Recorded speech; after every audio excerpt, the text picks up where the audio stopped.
All right. Awesome. Hey, all you awesome pet parents and fantastic fish people. We are coming at you live from OP and the Big D. That's Odyssey Pets in Dallas, Texas. I'm Sherry. I'm here with Chase, and we are having we are honored to talk with and spend some time with Dustin tonight. But before we get started, those of you that are just now tuning in, if you tag a friend to watch this little shindig, you'll be entered to win one of Dustin's growth juices. Oh, nice. So yeah, anybody that's just now tuning in, go ahead and tag a friend, and we will enter you to win a bottle of Dustin's growth juice. Grow your plants. Dustin, how are you? How have you been? You know, I'll tell you, I am fabulous. I love the intro of Big D. Obviously, being named Dustin and having a thing for Dallas, that's fantastic. I didn't even think about that. Really good, you know. I mean, the pandemic, I'm fortunate enough to have my mother-in-law has had my kids for 10 weeks. Not straight, they come home on the weekends, but it's been crazy. But I'll tell you, the fish tank people and like, I don't know. I feel like a lot of people are home staring at their aquariums, and we've seen a lot of that. And so we've been good despite the craziness. Awesome. All right. Well, we are going to get into this, and then we'll do a quick Q&A at the end. So if anybody has questions for Dustin, we can take them live. But we'll start off with an easy one. Why plants, Dustin? That's a beautiful start. Why plants? All right. So I tried. First of all, I like the look. Second of all, I think they make it easier. But the big thing for me is like instant gratification through nature. Like I can have plants and I can grow plants and I know like I did this and those look great and like I'm behind that, and like you can almost turbocharge plants. Like you can't like turbocharge a reef, right? Like you can't add like a ridiculous amount of calcium, like you'll kill all your fish, whatever. You know what I'm like you can't speed up growing a coral reef per se. But like plants, like if you have it like dialed in, like you can just be like and go crazy. So I love the balance. And then I mean I'm sitting here like this is like I gotta have plants. I'm also an Aquarius. Like my symbol is a dude pouring water, so that's kind of like just it's baked into my astrological beingness. Right on. All right. This was one of my big questions I wanted to ask. So it's long, so I just put this here. Oh my God. You've made something so simple as plants exciting. So okay. You've gained a huge following online. Did you initially set out to do that? And how did you attract such a huge following? The answer is yes, I set out to do that. And I'm going to give you the long version. Okay. The answer is yes, because I watched a video from a guy named Gary Vaynerchuk, who's now very famous, but who at the time was not, and it was in 2009. And he said many things. There were a lot of swear words, which resonated with me because I have a potty mouth.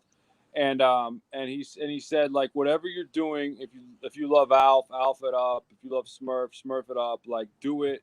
I promise you can monetize it. And that resonated with me so hardcore. And this was back before cameras had flip phones. It was before they were flip phones, and I had a flip camera. And I was like, I'm gonna make 1,000 videos and see what happens. So my goal your goal was 1,000. 1,000 videos. Nice. 1,000 videos. Yeah, it was literally that, and that was really the only goal. Like the 1,000 videos was the goal. Like, what does 1,000 videos get me? What does it look like? Listen, I made 1,000 videos. I made 999,000 bad videos. So like, you know, I mean, there's some good ones and there's some not so good ones, but that was my goal. So, and then, you know, the other thing with that too is if you do what you love, you're going to be able to work harder and get further returns on it. So like, I don't really think it's working, you know, at a certain point. Like, I don't like editing videos. Like, I got a full-time editor, and like the actual production of videos got hard, but the talking about it and the like doing it and like the planting tanks and cleaning tanks, like we had to import it the other day, and like we were behind because we were just crushed with orders, and then we had like a bunch of plants coming in. Well, you can't put new plants in a dirty tank.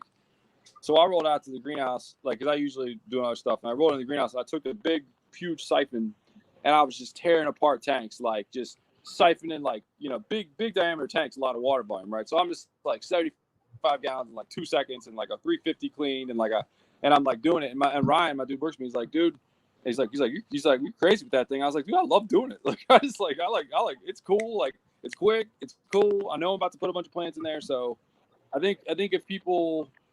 I mean, you want to shop. Like, if you follow your passion, you're going to want to do it. If all respect to accountants or whatever. But if I was like a bean counter or like, something that just sucked, I'd clock out at 4:55 every day and be over. Like, For this sure. is like, you ask me a simple question, I'm going on and on. Like, I genuinely like it. So if you do what you love, and you do it for, oh, by the way, I've been doing this a decade. All these little Instagram wannabes that like, come on, like I've been doing this for 10 years. Yeah, you were one of the first. You got in early. Yeah. So isn't the guy that inspired you? Didn't he say something about it being 10 years to get to your goal? Something like that. I mean, I'm pretty. I call it woo woo in the videos. I'm pretty woo woo. I'm pretty like juiced up on a lot of positive material to keep going. But like the founder, here's all the quotes. Like the founder of Twitter said, it takes 10 years to become an overnight success. And that's what it was. So there's that. And then there's the whole, there's a brilliant self-help motivational guy named Brian Tracy. And he has a simple saying. He says, what one great dream would you dare to dream if you knew beyond a shadow of a doubt that you absolutely would not fail? And the only difference is if you're willing to think and crystallize that goal, the only thing is, are you willing to put in the work and pay the price to get it? So if you can think it, you can do it. You just have to be willing to do all those things to do it. So if you like what you do and you're willing to put in the work and you have, a decade, I probably only got 50 years left. So I like where I'm at right now. Speaking of hard workers and people dedicated to this hobby, Scott Crow's in the house too. Scott Crow? From OSA. I love that. He said hi. Yeah. Bigger intros than me. I love him. I love what he's doing with the shop. I think that's fantastic. He's super aggressive up there. And I'm sorry I can't get in more plants. But that's awesome. That shop looks great. Shout out to OSA for sure. Yeah. All right. Here's another easy one. Your audio is coming in and out a little bit too. Yeah, I'm going to switch to the headset, or I'm going to disconnect from the cord. Hang on. Okay. Is that better?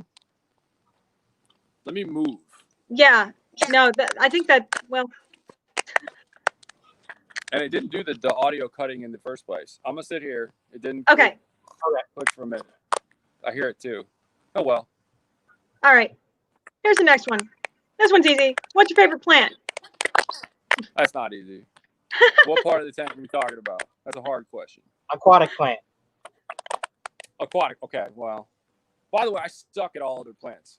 This is something like I'm horrible at house plants.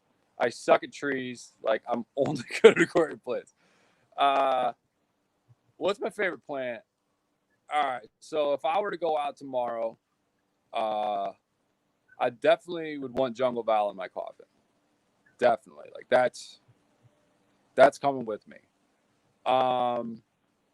That's an easy one. It's tall and skinny, just like me, like it gives people a lesson. It gives people a lesson because it like plants melt and then they come back stronger. And I think people can see that with a Val that'll transpose and move on to like a lot of other plants that they're trying to do. So I think that Jungle Val is, and I'm just going to give you Val as the genius too.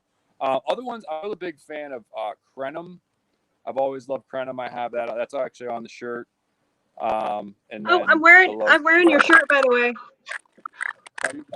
They're rocking the quick Crenum right there. There you go. Well, stand up. Stand up fully. Crenum is. That's the green plant right there. There you go. That's the Crenum. It's on the shirt. And we didn't script this, by the way. Good job on that. I didn't know that question was coming. Crenum, I want to rant on some other plants. I'm a huge fan of like when you can get a plant that grows and like starts hitting runners really hard. Like I love the dwarf sage. I love Econodorus tenalis. anything that just once it gets to that level of like turbocharge, like I was talking about, like I love like fast runners. Jump out would be the same way. So. No, that's awesome. All right. This next question is from my husband, who's been doing aquariums for over 35 years and been in the industry for 35 years. His question is... Try to turn on my phone. Trying to get rid of that click. I think it's me. Okay. Okay. His question is... are you influenced more by classical Japanese koi ponds or artistic aquascapes like Takashi Yamano? It's a one or the other question, like either this or that. I'm gonna tell you what I'm influenced by, because that's the actual question. I am most influenced by nature. Like if I'm like in a hike or so, if I'm like on a hike or something and I see like a big cliff or like a trees coming out of a cliff or a big field or a break in a field, that's the most influential stuff to me. I was poisoned by Takashi Yamano's book in 2002 or 3, his Nature Aquarium book.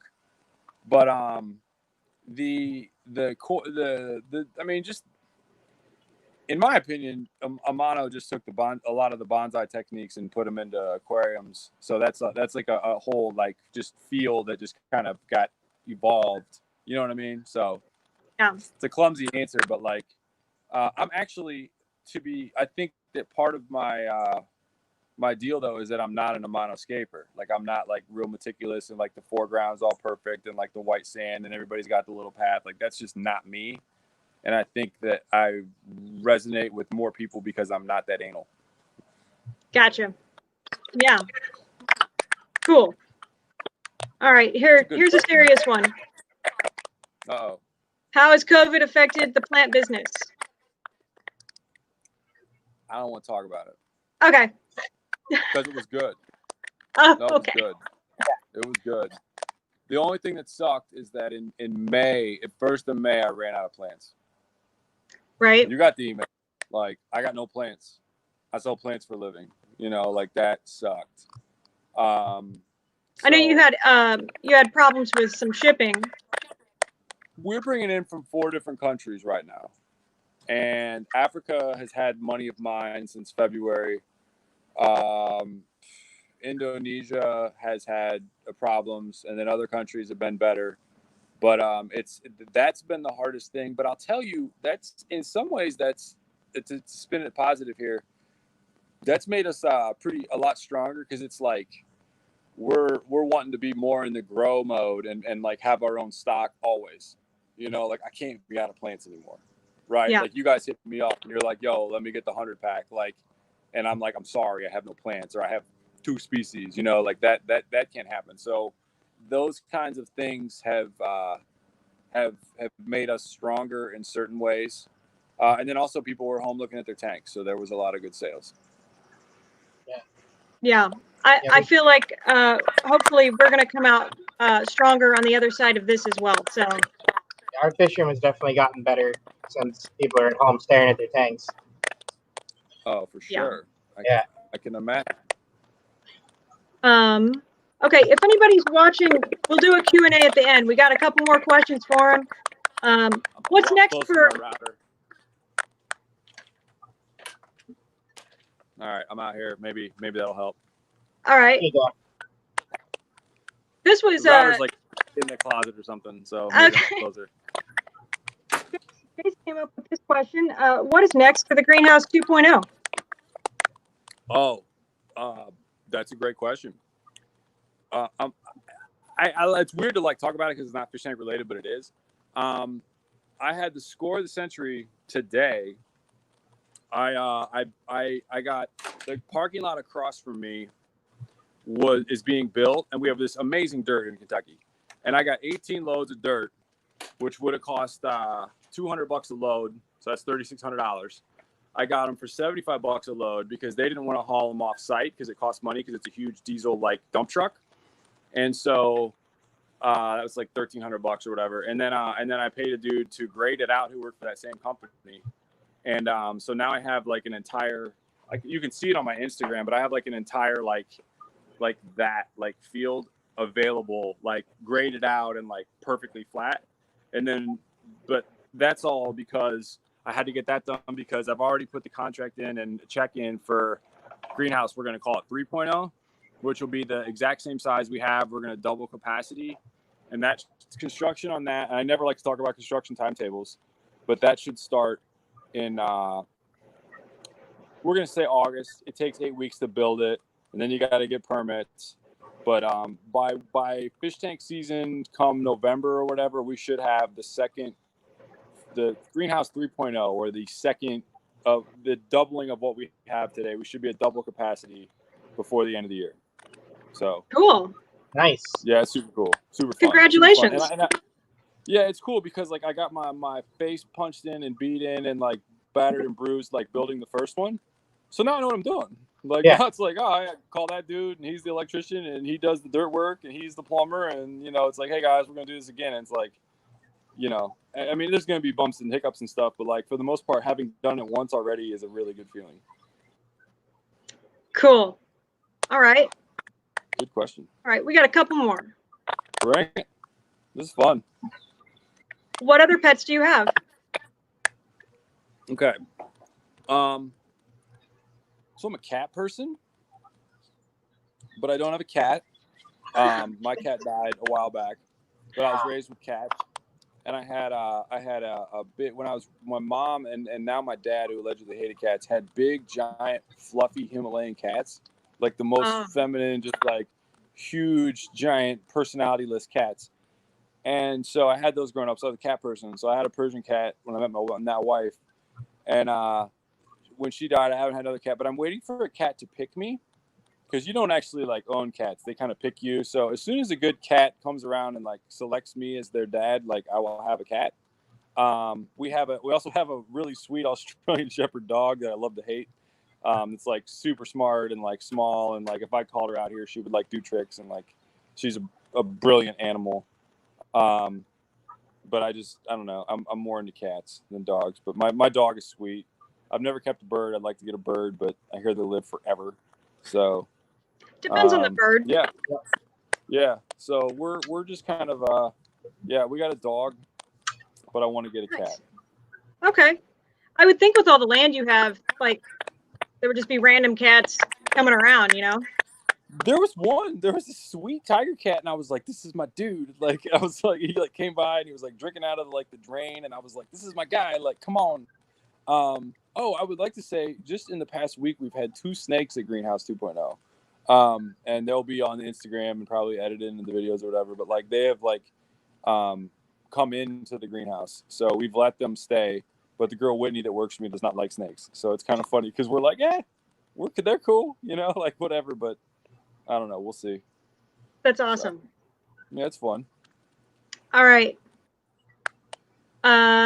Great questions, by the way. These are awesome. This is the last one we had, and then we can open it up to questions from the viewers.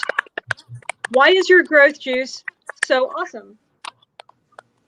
Because it's super duper. Thank you for the plug. Love it, and the business with it. Well, because we make it in house, so we make it super concentrated.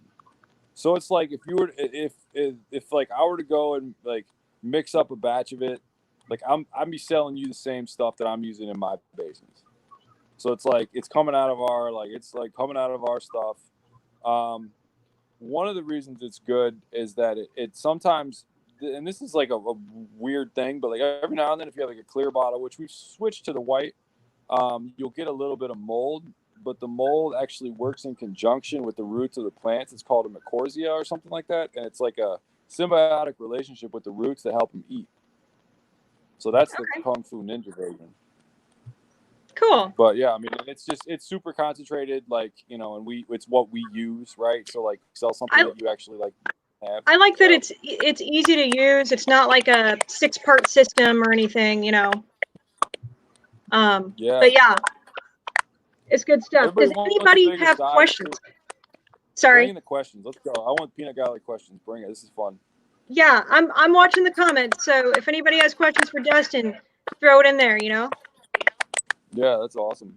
So what are your views on like adding iron and stuff like that too on top of your juice?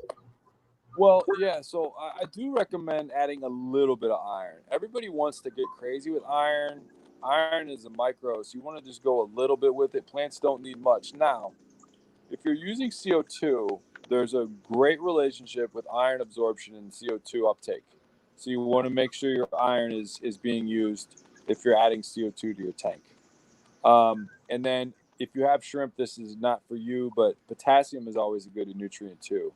But you don't want to.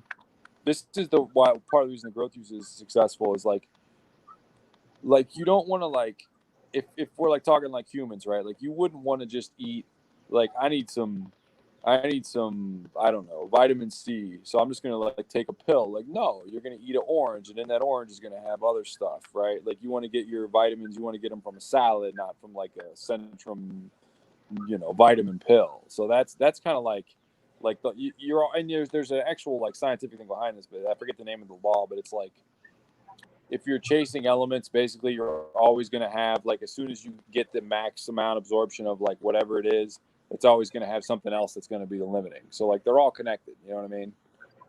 I don't know if that explains that properly, but like you can't just like raise one and then like not raise others. So like don't chase. Like feed everything. All right, we got a couple of questions. Bring the questions. Texas fish tank people. Where are these people from too? I want to know where they're from. I think most of the people watching are Dallas people. So yeah. But love it. They were so nice in Aquachella. It was great to meet all those people. I know we were bummed about Aquachella being canceled. So your state was pregnant for that show. I couldn't believe the people. Yeah, for sure. What's the question? Jackie asks, I'm new to planted aquariums and I want to know more about how to cycle an aquarium with plants and fertilizer.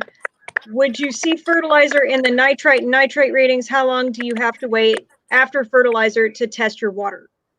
So I guess will fertilizer affect the water test?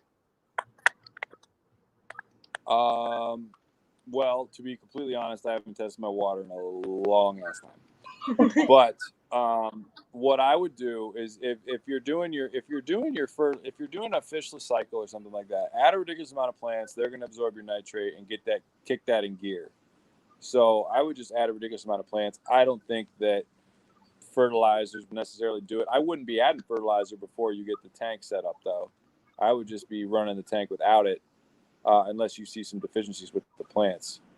So I wouldn't try to get anything out of whack there. Particularly if you're if you're a new tank, it's a no fish load. It's probably a light plant load. So you want to just run that light. There's probably plenty of nutrients available in the water column. I would not add fertilizer early on. I would also only run your light 6 hours. And that's a long-winded answer, but that's what I would do. I would, but your fishless cycle, and then the plants are going to do the work for you on that tank. So that's the good move to start with. Oh, and here's a ninja rule. You ready for this? 1 inch of fish, 12 inches of plants. I saw that video. I watched it today. Everybody wants a damn number for nature. It's funny. Right. Mike asks, what do you do to prohibit algae from attacking the plants? Well, dear Mike, I have a greenhouse. Everyone has algae. Okay? You're not alone. The answer is you turn your lights off. The answer, all right, so it's like algae is like, how do I say this? I figured that would be. Is he still on there? Can we talk about what type of algae it is? Or, he's probably talking like the algae is like, algae, when you get algae, you have, increase water flow. Water flow is underestimated. Water flow increase will keep it from ever even settling. It'll also keep gas exchange, and it's better for the plant. So water flow, water flow, water flow. I've found that algae on plants, if it's like the fuzz, just cut it. You're not gonna like treat it and it's just gonna go away and the plant, just cut it. Like get it out of there. But then that's only putting a Band-Aid on the problem. When that happens, you need to fix the problem, right? Like you can't just like patch it by cutting it off and like not changing your water routines or not changing your lights or not changing your fertilization or whatever you're doing. You need to back into the problem, reducing your lights. I would try to kill it with the 3-day blackout. everybody's afraid of the dark, but that would be a good way to kill it. And then you got to change something up. Gas exchange, water flow, oxygen exchange, all that stuff is harmful to algae. And also, algae eats the most, but it's easiest to kill. So I would increase plant loads so you absorb all the extra nutrients it's feeding the algae. Oh, that's a great tip. Yeah. I'm going back to blackouts. Always increase plant loads. Always increase plant loads. And just for like perspective, like I said, I got algae too. So we'll have like plant swings. So we have a basin. It's 8 foot or 12 foot. It's in full sun. And if it's not in full sun, it's got 2 400-watt metal halides on it. So it's cooking. Well, what happens? The plant loads decrease over time. 1,000 plants leave the basin. 500 plants leave the basin. Well, the light stays on the same. We're also stirring it up. So we're reducing our plant load, but our lights stay on the same. So when we get to the end of an import or like end of a basin and it's starting to run low, we get algae because our plants are not there to eat all of that stuff that's in there. So think of it that's how we have it as well. No, that's awesome. Did you have a question, Chase? I was just gonna go back to his blackout idea. You know, what I tell people that are always freaked out about that is in the wild, it's not sunny every day. You know, so they get, so a lot of people, when they get that in their minds, they understand, it's going to rain. They're going to have storms. Sometimes it's a week worth of storms. Plants will be fine. They'll come back. Yeah, all right. That's very true. I think we have time for one more question. Let's do it. How long did it take you to perfect the formula of your growth juice? How long did it take? Well, first of all, it's not perfect, right? I'll just be like that. Like, it's not perfect. It's good. But I mean, there's no such thing as perfect because everybody eats different. Every tank's different. So, it's pretty darn good. I don't know. We tested it for a good 6 months and plant growth was never really the issue. It was more like, are we going to kill anything? So that was like the biggest deal is like, is this going to kill somebody's fish? Because one thing, if it's like you have something, but like if you kill somebody's fish, it's not good. So we didn't kill any fish. I tried it on mine and 9 angels that I hand collected in Peru. It didn't kill them. We tested it on shrimp. It didn't kill them.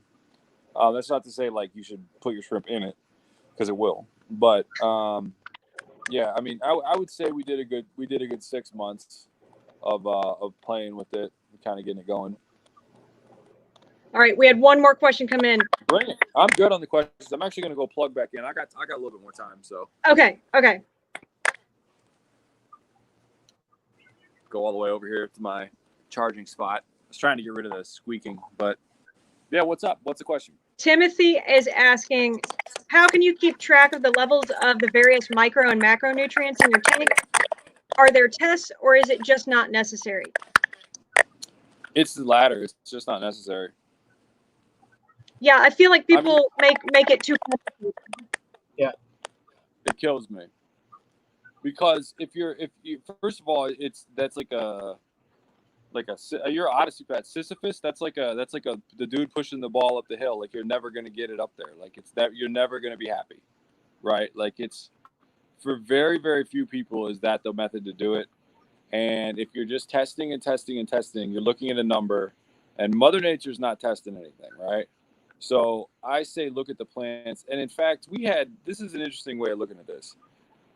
We had a grow line unit from our friends at Hand Instruments. This is a sweet unit, right? This is like gives you your TDS, gives you your temps, gives you gives you all this data, right? And my guy was like, dude, I've been dying to have this. And I told him, I was like, look, we can use it. I was like, but we're good because we watch plants. Like we're good at watching plants and reacting to watching, not a number. Because if you get hung up on a number, like you're taking your eye off what you really want and what your end goal is. So I haven't run any tests on any sort of water parameters. And I've killed stuff, but like with Tony Nabellum, we have to run in low pH, and we'll try to lower the hell out of pH. But I would just say don't try to do it, and get what you want out of your plants and watch the reaction of your plants. Do everything gradually. One thing that's always missing too with people trying to test all these like nitrates and all that, calcium levels and buffering capacity are key. Y'all are in Texas though, so I think you guys have hard water, if I'm not mistaken. So. Well, we recommend using like reverse osmosis water for the most part. And then we remineralize it for different tanks depending on what tanks they have. With your water down there, is it coming out bad or what's the? Yeah, it's pretty. There's a lot of stuff, man. A lot of phosphates. Wow. Yeah. I didn't know that. Yeah. And then we've got the ammonia, and chlorine too. So. Yeah. Wow, you guys have ammonia in your water? Yeah. We have horrific chlorine this time of year, like to the point where you don't want to drink a glass of tap water. Yeah. But other than that, our water is great. You don't want to drink the tap water here. Once a year, they do a really big burn where it smells like a pool coming out of the tap. We have that here in April, and it's awful. And they don't tell you, it's horrible. Wow, that's and just to be 100% transparent, like I'm not dealing with your water. I hate people that have to switch RO because then you're just rebuilding. So that's a lot of work. But if that's what's necessary, like I'm more of my water's good, right? So for the most part, but rebuilding water that's tough. That's tough business. Yeah, we just had somebody comment. She tested her water coming out at like 2 ppm for ammonia out of the tap. What was it? 2 parts per million of ammonia out of the tap. Ooh, wow. Yeah. Okay. Well then, that's not bueno. And if you got the high chlorines, okay. Yeah. Wow. And it's funny because I know other stops that do that down there actually as well. So it must be bad. Huh. Yeah. What other questions we got? That if anybody has any more questions, throw it in here. I was going to do so in the beginning, I asked everyone to tag somebody to see if they would like to join us. And I pulled a name right here. So, Jessica, you get Jessica. There you go. Jessica gets a free bottle of your growth juice. Awesome. Congratulations. Congratulations, Jessica. Well, they just set up a really cool palletarium too. Oh, nice. So that's a fun. Cool. That's a fun way to go. That's a type of tank I need to set up. Yeah. So. All right. Well, that's good. I want to thank you so much. I know it's like getting dark there. Yeah, it's random. It's easy. Like I'm gonna like try to not be so lurking in the shadows. It's still a little daylight, but no, it's all good. This is fun. You guys. Yeah, I know it's an hour later there, but we want to thank you so much. We're gonna send you some Odyssey Pet swag. Just let Chase know where we should send it. But yeah, we're gonna hook you up with some OP swag. So I want the swag. Bring the swag. Thank you, and I want to say to everybody, please support your local small businesses. We need you now more than ever, and even Dustin's a small business. I have to rant on that too. Like the local stores are going to. I get choked up talking about this. They're gonna like the people that own the local shops are knowledgeable and are like gonna help you when you have a problem. And I don't know what the pricing is like, but like they like have like the high overhead, but they have the knowledge that's gonna be there for you and know how to fix your problem versus like going somewhere else and getting in and not getting an answer. So definitely support your local shops. They're going to get you the weird stuff. You kill all your fish and come in there, they're going to help you figure it out. So, and they're going to have patience with the young kid. I mean, look, I was a 14-year-old kid. This poor dude, I used to wear him out with those fish tank questions. So like, they're going to be there for you to do it. I don't know how you guys do it. Being open to the public and having people come in with the crazy stuff they probably ask, but for sure. What Sherry said, absolutely support your local shops. And then whenever the heck we get back down to Dallas, I'm looking forward to coming out to your guys' store. Yeah, we'd love for you to come. Yeah, we're doing some improvements on our fish room, and hopefully that'll all be done by the time you get here. So. Cool. All right. Thank you so much again. Yeah, you have a great night. All right, take it easy, guys. Thanks for having me on. All right, thanks everybody for watching. Good night. Good night, everybody.